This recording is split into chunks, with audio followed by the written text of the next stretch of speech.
In this series of lectures, we're going to be looking at partition.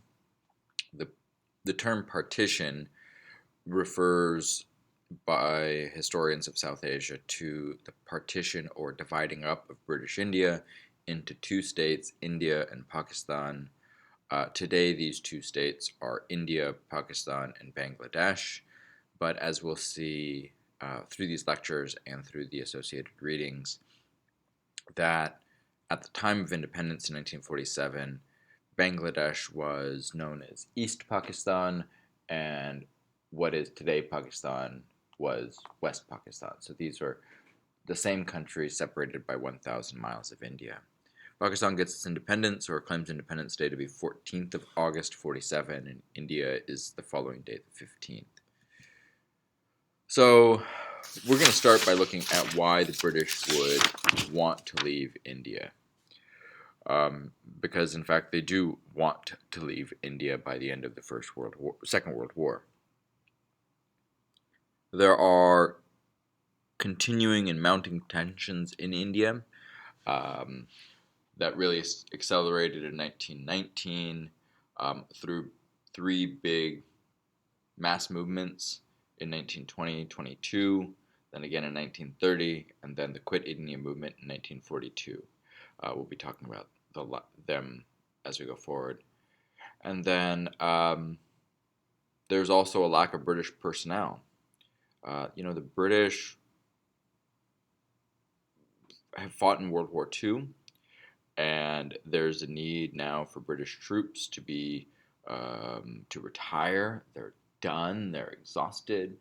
They don't want to continue to maintain a suppressive campaign in South Asia.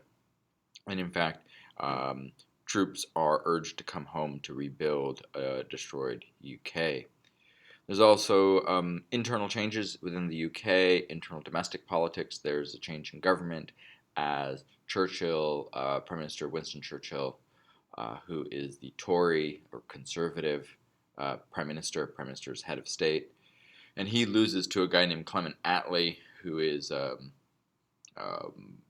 he's a Labour Party. Labour Party is kind of the equivalent of our Democrats.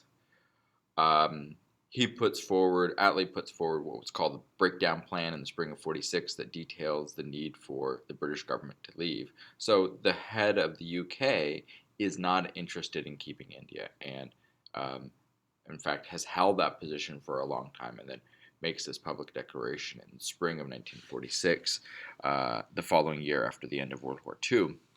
There's also, as we've mentioned earlier, issues of hypocrisy. The Atlantic Charter, 1941, that laid out Allied reasons for fighting, says that people should have the right to self-determine, to choose their government. And while that was perhaps intended for the occupied peoples of Europe, like Poland and the Netherlands, Belgium, so forth, France, one cannot help but see how that does not align with imperialism. There's also no more U.S. support for empire. Franklin Delano Roosevelt is pretty explicit about that. And there's also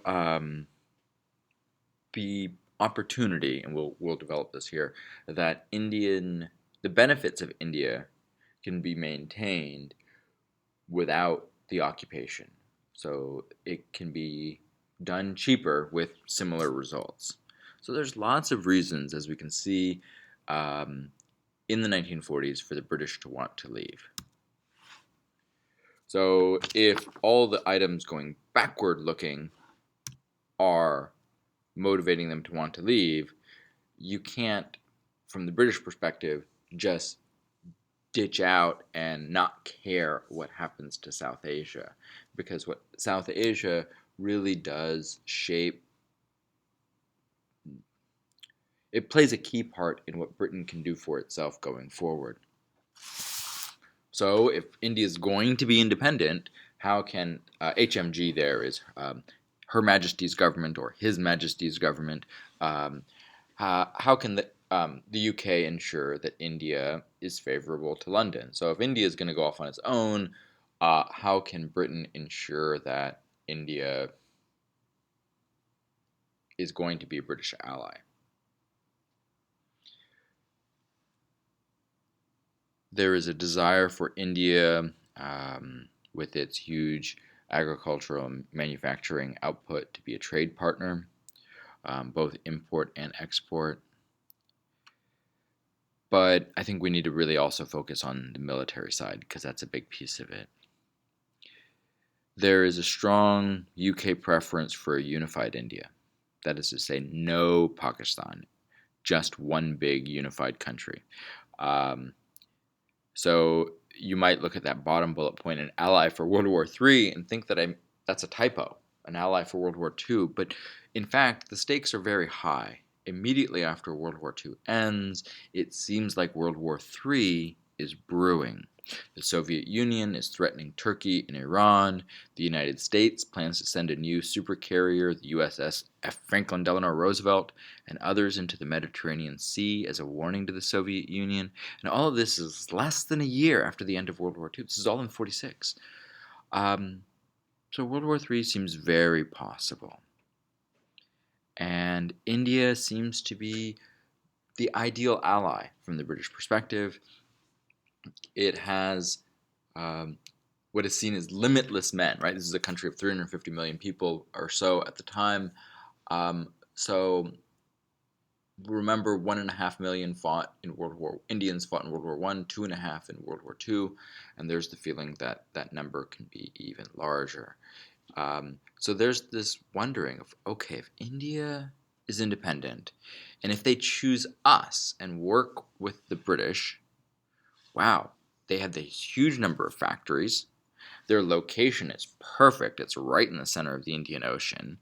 And the U.S. can access air bases in the northwest India, what's now Pakistan and Kashmir, to attack the Soviet Union. You may see here, there's India, there's the Soviet Union. And this is Russia today, but these states here are part of the Soviet Union. So there's this idea of proximity. Now, let's look at the other way. What if independent India says, Britain, you really screwed us over with imperialism. We're going to go join the Soviet Union in World War III. Now, if the India is on the Soviet side, not only all those factories and all those soldiers go fight for the enemy, but it cuts off Britain from Southeast Asia. It allows the Soviet Navy to control the Indian Ocean. This is a threat to oil shipping. Now, so there's the Suez Canal right there. And so the oil is coming in through the Red Sea and into the Mediterranean. But you just need to control a small area here by Russian naval vessels and potentially Indian naval vessels, and you have a threat to cutting off oil shipping.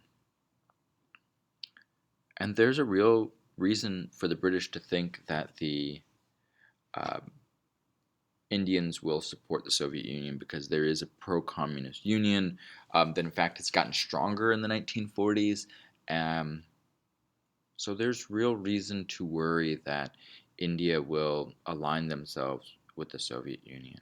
So immediately late in the war, the thought is, how do we fight the next one? How do we fight World War III? What is cruel from the British perspective, this cruel twist of fate here, is while the British now want a unified India, now being 1945, 1946, 1947, the British leadership wanted for decades was to divide and conquer. They wanted to foment internal dissent, but